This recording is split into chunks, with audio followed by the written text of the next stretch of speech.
धर्म बड़ा है कि कर्म? जोर से भैया, धर्म बड़ा है कि कर्म? धर्म क्या बड़ा है? धर्म का ज्ञान होगा तो कर्म आप अच्छा वाला करेंगे, धर्म का ज्ञान नहीं होगा आप गलत कर्म करेंगे। क्यों जी? सिंपल। समझ में आ गई बात किस किस को? तो हाथ उठा सकते हैं। आप अपने दोस्तों से ये बातें शेयर किया करो, थोड़ा धर्म की बातें कर लिया करो। मुन्नी की जवानी और शीला की ही बातें तुम करते रहते हो।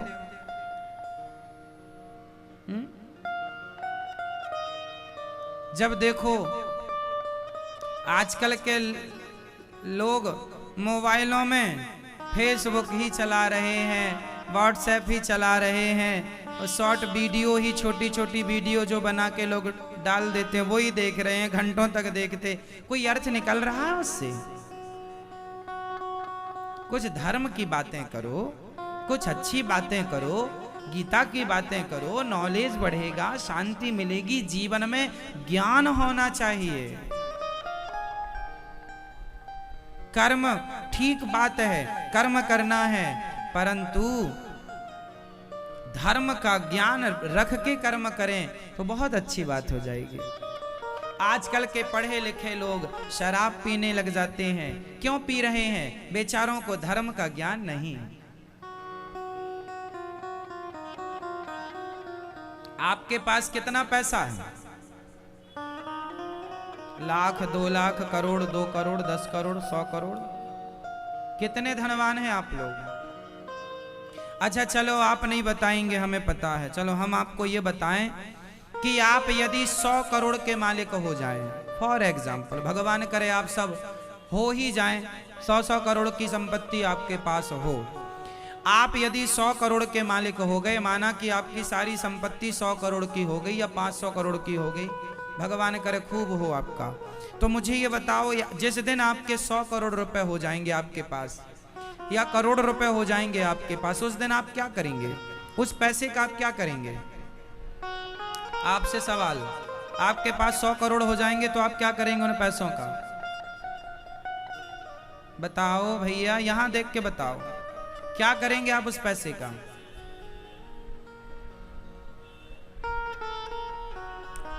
बोलो। हाँ? घर बनाएंगे? आपके पास, चलो सब बताओ मिलके, आपके पास यदि 100 करोड़ संपत्ति आ गई, 100 करोड़ रुपए आ गए, 1000 करोड़ रुपए आ गए, आप क्या करेंगे? क्या करेंगे? धन की सार्थकता किसमें है? देखो अब मैं इसको स्पष्ट कर देता हूं, धन की सार्थकता किसमें है? कुछ लोगों के पास धन आता है तो वो धन से क्या करते हैं? सुरा और सुंदरी का उपयोग करने लग जाते हैं। सुरा जानते हैं? सुरा जानते हैं? शराब। सुरा और सुंदरी, सुंदरी मतलब स्त्री, पराई स्त्रियों को लोग देखने लग जाते हैं। लोगों के पास पैसा आता है तो वो सुरा और सुंदरी, शराब और वैश्यावृत्ति में अपना पैसा खर्च करने लग जाते हैं। इसलिए कुछ लोगों के पास धन आता है तो वो धन का दुरुपयोग करते हैं, शराब पीते हैं, बड़ी बड़ी होटलों में व्यर्थ का पैसा बहाते हैं, बहुत सारे खर्चे होते हैं उनके।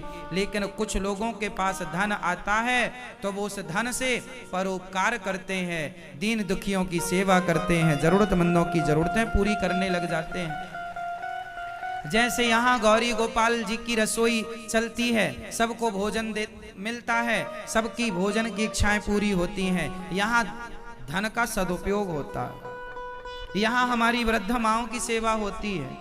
लोगों के पास धन आए तो शुरा सुंदरी में जाता है, और धन यदि सुपात्र के पास आ जाए तो वो धन को धर्म से जोड़कर अपना लोक परलोक दोनों बना लेते हैं। अब मैं आपको एक चीज और समझा दूं, यहाँ लगे हाथ। धन से 2 काम होते हैं। धन से कितने काम होते हैं? 2 काम। वो 2 काम कौन कौन से हैं? धन से दो काम होते हैं, एक या तो धन से आप धर्म कर लो या धन से आप अधर्म कर लो। भाई पैसे से लोगों को मारने की सुपारियां भी तो दी जाती हैं, पैसे से ही तो लोगों के मर्डर वर्डर होते हैं आजकल। तो ये सब क्या है, अधर्म है कि धर्म है? तो पैसे से दो काम होते हैं, एक धर्म कर लो आप पैसे से और एक अधर्म कर लो आप पैसे से। तो बताइए धन जब आता है तो भगवान क्या सोच के हमें धन देते हैं? ईश्वर जब लक्ष्मी माता हम पर कृपा करती हैं, हम धनी होते हैं, तो हमें धन ईश्वर ने किस उद्देश्य से दिया है? ये उद्देश्य आप बताइए। भगवान ने हमें पैसा क्यों दिया है? भगवान ने आपको पैसा क्यों दिया है? धर्म के लिए, अधर्म के लिए तो नहीं। यदि आप अधर्म करेंगे तो लक्ष्मी जी सदा के लिए रूठ कर चली जाएंगी। तेरे घर आई थी, तू मुझे शराब की दुकान में ले गया। ये लक्ष्मी है ना। दीपावली के दिन आप पूजा में नोट भी तो रखते हैं, हाँ या ना? ये लक्ष्मी है, हमारी माता है, हम इसे माता मानते हैं। है तो रुपया, है तो कागज का टुकड़ा, लेकिन भावनात्मक दृष्टि से हम इसे माता लक्ष्मी की उपमा देते हैं और पूजा करते हैं। यदि ये लक्ष्मी है तो फिर आप ये लक्ष्मी लेकर जब शराब की दुकान में गए, भैया जरा एक बोतल देना, तो ये आप लक्ष्मी का दुरुपयोग कर रहे हैं कि सदुपयोग? लक्ष्मी कहेगी राम राम, मैं तेरे पास आई कि तू मेरा कोई अच्छा काम करेगा, सदुपयोग करेगा, तू मेरे को शराबी के हाथ में पकड़ा रहा है। रूठ जाएंगी। और यही धन जब धर्म से जुड़ता है, किसी की रोटी बनकर किसी की थाली में पहुंचता है, उसकी भूख मिटाता है। गरीब बेटी का विवाह जब आप इस धन से कराते हैं तो लक्ष्मी जी बड़ी प्रसन्न होती हैं। मैं इसके घर और आऊंगी, ये मेरा सदा सदुपयोग करता है। आपको भगवान ने धन दिया है, सदुपयोग कीजिए। जिन जिन ने धन का दुरुपयोग किया है साहब, 2-5 साल तो गाड़ी ठीक चलती है, उसके बाद लक्ष्मी माँ ऐसी रूठती हैं कि फिर 7 पीढ़ी तक दृष्टि नहीं डालती। यदि आपने जीवन में गलत उपयोग किया धन का तो आप भी गरीब रहोगे, हो जाओगे, भले करोड़पति हो, आपकी भी दुर्गति होगी और आपकी आने वाली 7 पीढ़ी संभल नहीं पाएगी। ये लक्ष्मी माँ का श्राप लगता है जब आप बहुत तरीके से दुरुपयोग कर लेते हैं। इसलिए धन मिले तो धर्म करो, अच्छे काम करो, उसे बुरे काम में ना खर्च करो कि आप उल्टे ही काम करने लग जाएं। ठीक है मेरी माँ?